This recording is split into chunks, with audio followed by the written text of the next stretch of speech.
Hello, my name is Dr. David Boyd, and I'm the UN Special Rapporteur on Human Rights and the Environment. Wish I could be joining you in person, but of course, everything's virtual these days. Happy to be talking about children's rights, the Sustainable Development Goals, and international equity.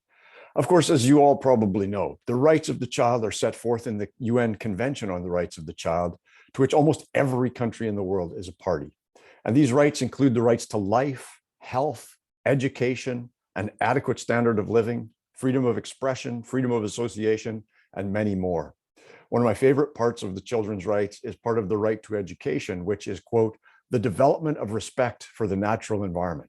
I love this because the reality is that every single child I've ever met already has respect for the natural environment, and who really needs this education is their parents and other adults. Another troubling gap in the Convention on the Rights of the Child is actually a gap in all of the global human rights treaties, and that's the absence of an explicit recognition of the fact that every child has the right to live in a safe, clean, healthy, and sustainable environment. I know nations are hard at work trying to have this right recognized by the UN Human Rights Council and the General Assembly, and the good news is I believe this is going to happen in a matter of weeks. So that's quite exciting. But the Convention on the Rights of the Child already does say something of critical importance to all environmental issues. And that is in Article 3, where the Convention states, in all actions concerning children, the best interests of the child shall be a primary consideration. Ladies and gentlemen, imagine a world where those words were taken seriously. It would be a world where fossil fuels were being speedily phased out and deforestation reversed, addressing the existential threat of climate change. It would be a world where pervasive indoor and outdoor pollution and ubiquitous toxic chemicals were no longer harming children's health. It would be a world where biodiversity and ecosystems flourished on land, in air, on water, and that would provide irreplaceable benefits to children, including clean water, nutritious foods, and places to play in the great green outdoors. It would be a world powered entirely by clean, green, renewable energy, accessible to all.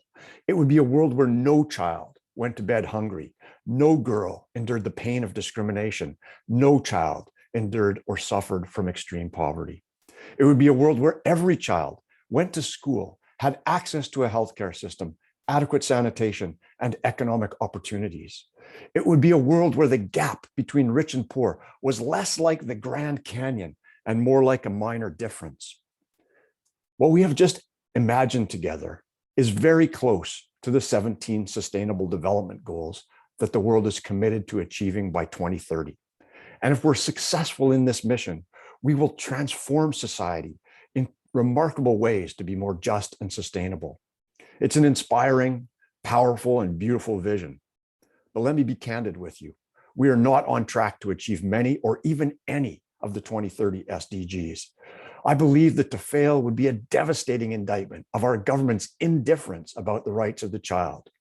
The good news is that many millions of people across the world are working to make this vision a reality, and this includes millions of children and youth. In my role as the UN Special Rapporteur on Human Rights and the Environment, I've had the opportunity to meet young people from every region of the world, and they are consistently amazing.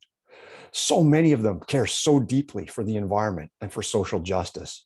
I've met young activists from Russia who risked arrest so they could participate in the Fridays for the Future movement. I've met young people from the South Pacific who are activists because they fear for the future of their island nations.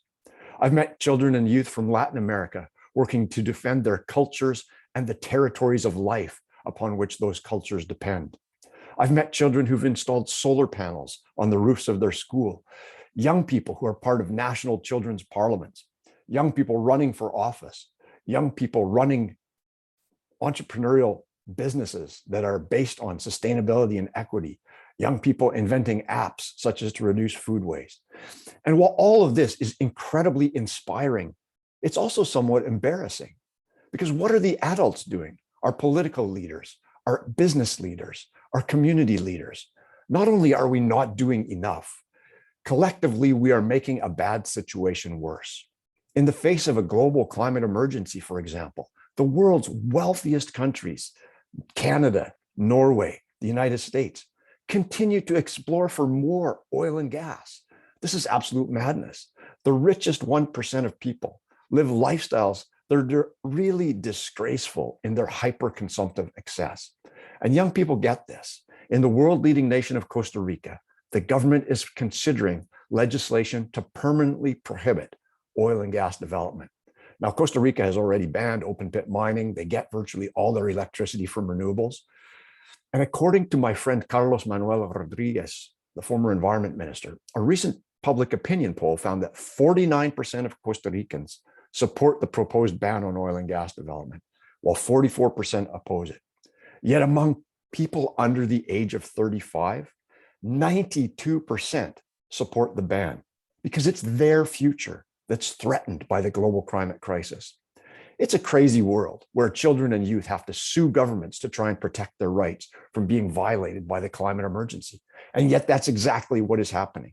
A successful case in Germany where Katrina Neubauer brought an action that resulted in a constitutional court decision ordering the German government to adopt more ambitious targets and accelerate the pace of climate action. An amazing case in Colombia where 25 children and youth used their constitutional right to a healthy environment to sue the government and force an end to deforestation in the Amazon. A successful case in Australia where a judge warned the government about the devastating impacts of further coal expansion on children's rights. Successful cases in India and Pakistan. Now, of course, some unsuccessful cases as well in Canada and the United States, except for the famous and ongoing Juliana case in the US. And there are ongoing cases brought by children and young people at the European Court of Human Rights, before the UN Committee on the Rights of the Child. And I've filed amicus briefs in some of these cases using my office as the UN Special Rapporteur, because through the Children's Environmental Rights Initiative, which Kristen Cordero will tell you more about in a few minutes, I made a commitment in Bogota, Colombia in 2019 at our first regional constitution. After listening to these amazing young people for a period of days, I said, I will use my special rapporteurship to amplify your voices whenever I can. The reality is that children and youth will keep marching and protesting and suing until adults take the actions required to respect, protect, and fulfill their rights. Children and young people will keep inventing and innovating and advocating because their future depends on rapid, systemic, and transformative change. So I believe that all adults who believe in the rights of the child need to listen to young people and act on their demands, because at the end of the day, doing so is our very best chance to achieve a just and sustainable future. Thank you very much, and good luck with your meetings.